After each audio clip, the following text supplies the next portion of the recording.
Welcome to The Explainer. Today, we're going to unpack a trop that, honestly, most of us know all too well, but we rarely understand on a truly neurological level. We're talking about the doom scrolling trap. We're going straight to the source material to deconstruct our screen time habits and look at exactly how we manage our precious attention.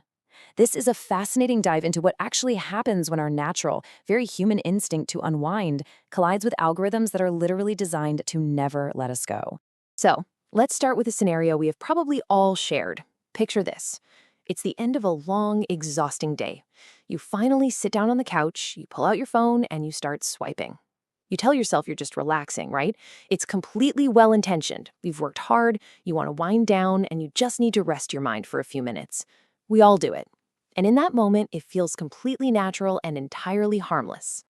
But here's the thing. The research presents an incredibly sharp wake-up call to that comforting narrative. Studies show that constant scrolling literally fries your focus, and the mechanics of how this happens are actually mind-blowing. Think about it. When you rapidly swipe from a comedy sketch to a tragic news story to a recipe, you are forcing your brain into constant, rapid context switching. This entirely depletes your dopamine reserves and severely fatigues your prefrontal cortex.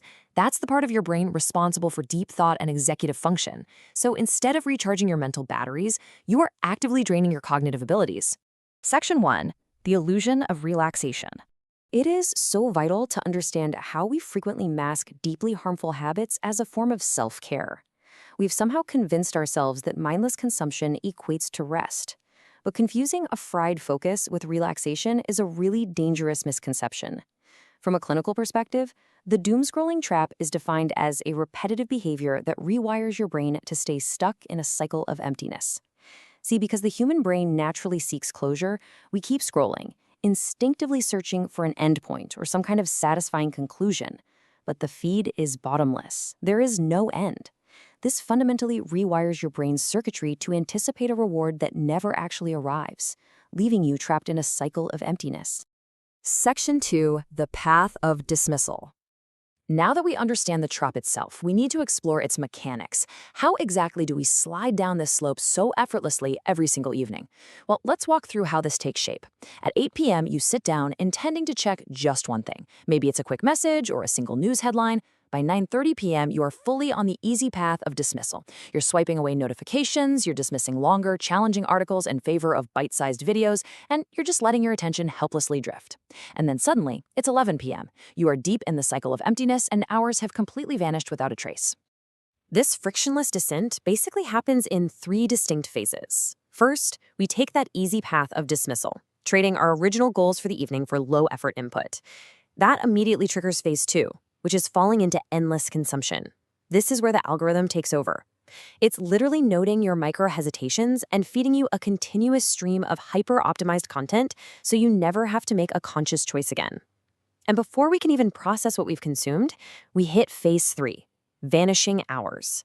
1 minute, you're logging on with good intentions, and the very next, your entire evening is completely lost to the interface. Section 3. Mistaking distraction for living. I really want you to take a second and let the profound weight of that concept sink in, because the source material is incredibly blunt and unapologetic about this reality. Most people let their brains rot.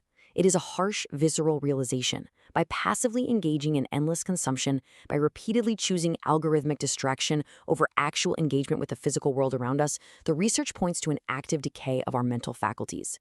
It isn't just happening to us by accident. By taking the easy path, we are essentially giving our brains permission to atrophy. So let's synthesize the heavy toll of this behavior because it goes way beyond just wasting time.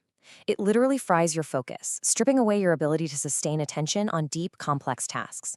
It rewires your brain, training your neural pathways to crave short, immediate dopamine hits over meaningful long-term satisfaction. It continuously triggers that cycle of emptiness, where you consume relentlessly but end up feeling incredibly hollow. And perhaps most tragically, it replaces true living with mere distraction. Every single one of these points is an active, ongoing drain on your potential. Section 4. Guarding your focus. Okay, so here is where we pivot to the good news, because this explainer is ultimately about empowerment. You absolutely have the ability to step off the path of dismissal. We have a very clear contrast here. On one side, the default state for many is mistaking distraction for living, which leads directly to the brain rot we just discussed. It's the path of least resistance. On the other side, true intelligence is all about guarding your focus, and this requires active filtering.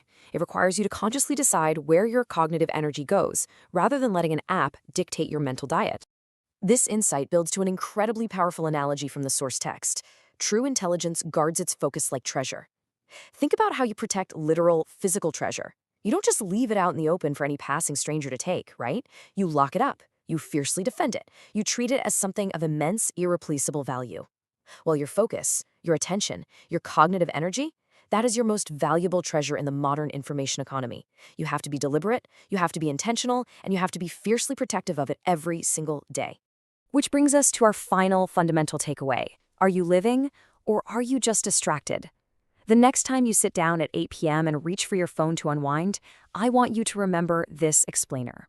I want you to stop and ask yourself if you are actively guarding your treasure or if you are quietly stepping right back onto the easy path of dismissal.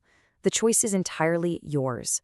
Thank you so much for exploring this fascinating topic with me, and I challenge you to make your very next action an intentional one.